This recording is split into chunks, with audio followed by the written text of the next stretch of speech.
Olá, vamos dar continuidade à nossa matéria sobre hermenêutica, certo?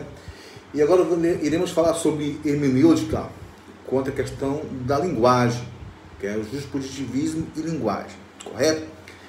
Embora a hermenêutica, aliás, toda hermenêutica jurídica, ela seja existencial e estruturada a partir da ideologia, o mundo jurídico prático afirma o contrário.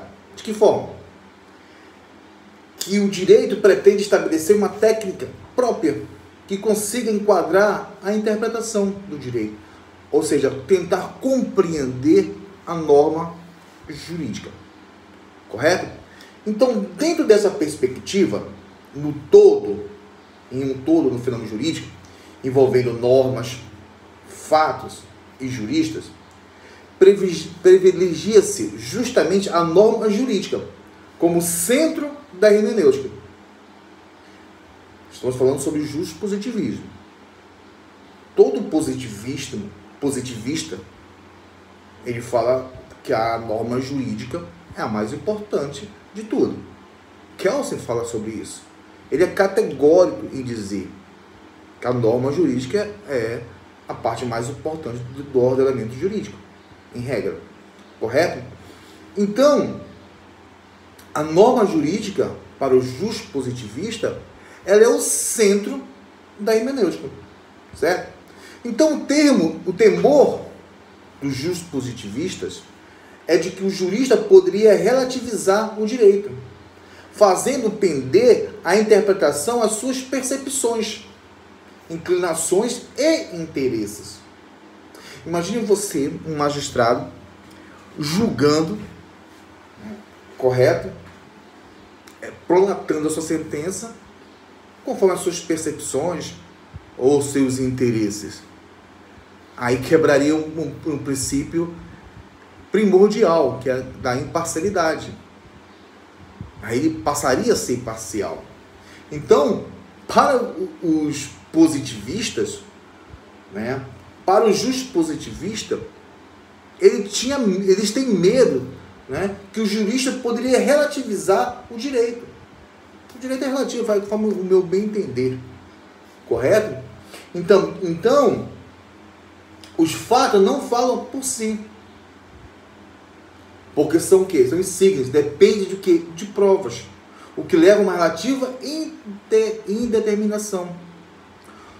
Aquele que alega tem que provar. Então, os fatos estão baseados no quê? Nas provas. São dependentes das provas. Então, para essa perspectiva jurídica, que se reputa técnica, residiria justamente na normatividade a possibilidade de um maior controle da prática jurídica. Daí vem a tentativa histórica de proibir a interpretação por parte dos juristas. Correto? Só que, no apogeu do capitalismo, a partir do século XIX, estruturou-se as formas sociais necessárias, em torno dos quais gira o direito. Correto? Então, as relações sociais são tipificadas e cobertas por previsões do quê? Normativas. Num processo que busca estabelecer uma espécie de narrativa jurídica total em relação aos atos, fatos, negócios e hipóteses que demanda ou venha demandar a interpretação do direito. Vale lembrar, vamos lembrar um pouquinho em relação à norma, que a norma, ela advém do quê? De uma conduta humana, das relações sociais. Por isso, com o apogeu do capitalismo, as relações sociais elas são tipificadas e cobertas por previsões normativas. São através delas que surgem as normas, e as normas estabelecem o quê? Como a pessoa deve proceder. O que é certo e o que é errado. Correto? Então, essas hipóteses demandam e vêm a demandar a interpretação de quê? Do direito. Através de quem? Do operador do direito, dos juristas. Correto? Então, as normas, elas se manifestam linguisticamente. Por meio de quê? Por meio de palavras. Quase sempre o quê? Escritas. Do vernáculo nosso nacional. No Brasil, é um dever que as normas jurídicas se conformem à estrutura da língua portuguesa.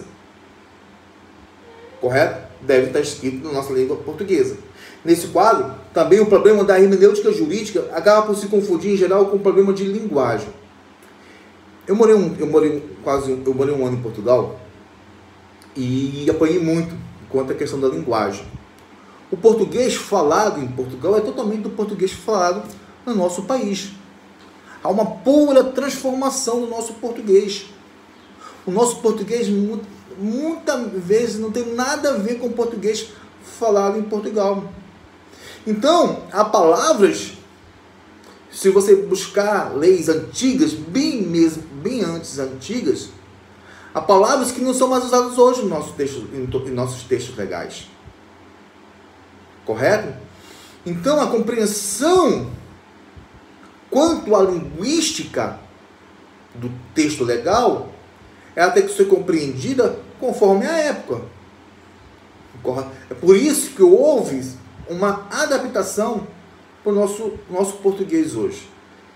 Correto? Então, existem inúmeras palavras portuguesas, do português de Portugal, que são totalmente diversas do significado do nosso português do Brasil.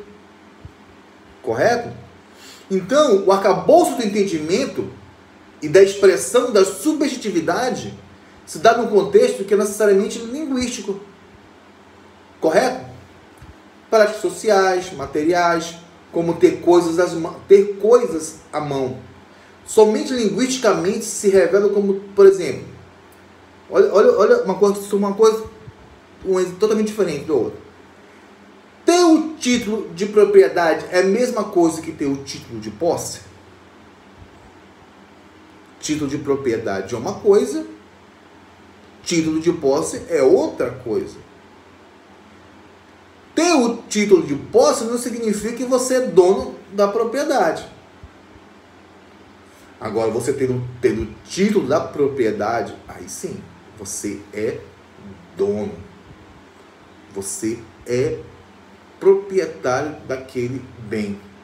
Então, nesse diapasão, nesse contexto, nos revela que é necessariamente linguístico. Correto? A língua estrutura a compreensão dos fatos, que tomada apenas no plano da experiência, empírico. Ou seja, não permitiriam desnudar suas próprias camadas. Vale ressaltar que a língua não é uma criação individual, não é uma coisa que eu crio ou você cria. Sua estrutura e suas possibilidades advêm de quê? Das relações sociais concretas, assumindo uma forma social que constitui então a compreensão do sujeito.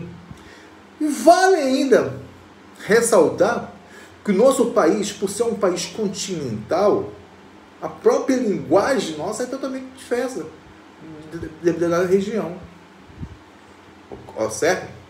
Então, dentro dessa linha, dentro desse entendimento, ocorre que num plano imediato do horizonte justo-positivista, a preocupação não é de conhecer os mecanismos estruturais, sociais e psíquicos de construção da linguagem, e nem de desvendar criticamente a análise do discurso, ou seja, do texto legal, mas sim a de padronizar ou controlar a linguagem, com a pretensão de dominá-la para permitir o quê? Uma melhor conformidade sintática e semântica do direito. O justo-positivista, quando ele fala isso, que a linguagem jurídica, a estrutura da linguagem, quanto ao texto legal, ele tem que padronizar e controlar essa linguagem, de modo, com a pretensão de entender, de dominá-la para permitir uma conformidade sintática e semântica do direito. Quando eu falo semântica, é estudar o significado do texto legal, ou seja, das frases, o que realmente quer dizer dentro da língua, na nossa língua portuguesa. Então, quando eu falo o termo sintática, conforme sintaticamente falando, eu quero dizer, tem como finalidade servir e examinar o texto. Certo? Então, logo de início, são os aspectos sintáticos da norma jurídica que ressaltam ao seu intérprete. Ou seja, serve de examinar a norma jurídica propriamente dita. Quer-se que as palavras busquem uma mais exatidão textual, de modo a evitar o quê? A ilógica. O texto legal tem que ser lógico. Tem que ser real. Entendeu? Evitar a dubiedade ou a vagueza. Ou seja, os aspectos sintáticos da norma jurídica para com o intérprete, ou seja, para com você, ele tem que evitar que o termo sintático serve o quê? Para examinar o texto legal. Certo? Então, as palavras textualizadas dentro da norma jurídica, ela tem que ser evitada o quê? A ilogisticidade, ou seja, tem que ser lógico, não pode ser ilógico. Evite também a dubiedade. Outra também, que esse texto seja vago, não esteja uma interpretação literal. Lógico, há muitos textos que a interpretação é dúbia, ou seja, há uma dupla interpretação. Correto? Então, depois, levanta-se a questão semânticas. Ou seja, o significado das palavras, das frases, dos textos. Certo? Aqui, a pretensão de poder balizar o sentido das palavras, como eu acabei de falar. Dos comandos normativos da lei. Certo? O jurista, o operador do direito, ele estabelece uma linguagem própria, às vezes. E a partir dela, dos seus referenciais, de seus signos, seus significados, desenvolve-se o procedimento de criação de normas e também de sua compreensão, seja ela científica ou aplicadora. Certo? Então, o juiz, ele deve operar também buscando uma compreensão abalizada do discurso, reputado competente, ou seja, dentro do texto legal. A sua compreensão, ela tem que estar balizada dentro do texto normativo. E não pode fugir dela. Correto? Lembrando que a norma jurídica não se confunde com o texto, que é a sua expressão. Certo? A norma jurídica é bem maior que o texto. Ela tem um sentido muito mais amplo. Tomando como espelho de um texto, a norma passa a ser compreendida. Ou seja, de maneira menor do que ela realmente é. Mas do que um texto. A norma jurídica é um sentido normativo. Correto? Linguisticamente falando, analisando, como estamos falando a questão da linguagem, a expectativa do jurista é de dar clareza, certo, às palavras. É fazer com que as palavras, o texto normativo, seja compreendido a quem é de interesse, ao sujeito do direito. Correto? Você e eu. Ou, principalmente, aqueles que buscam o seu direito. Correto? Então, busca fazer com isso que a linguagem de direito não opere como uma literatura, como uma poesia, mas sim como uma linguagem técnica. Muitos já ouviram falar sobre... O pessoal fala, eu estou falando juridiquês. Né? Muitas vezes falamos juridiquês. Os termos técnicos. É necessário que haja. Então, você como operador de direito já sabe essa linguagem. Vai conhecer profundamente essa linguagem. Então, o jurista, ele tem que dar clareza dessa linguagem técnica a quem busca o seu direito. Ou seja, pretende-se uma operação jurídica isenta de desvios, totalmente de coisas aleatórias. Ocorre que, semanticamente falando, ou seja, do significado das palavras, não há uma possibilidade de que a interpretação seja um trabalho que revele o único ou melhor sentido das palavras. Correto? Então, dentro desse contexto, dessa linha, a normatividade jurídica não se esgota em palavras postas. Correto? Então, as formas sociais, a ideologia, o contexto existencial e simbológico são decisivos à própria hermenêutica do texto. Então, a interpretação, a linguagem hermenêutica, a linguagem da norma jurídica, ela vai muito além do texto legal que está escrito. Ou seja, ela vem a forma social e ideológica. A norma fala, muitas vezes, uma materialidade explícita. Ou seja, ela fala o que realmente o texto legal quer falar.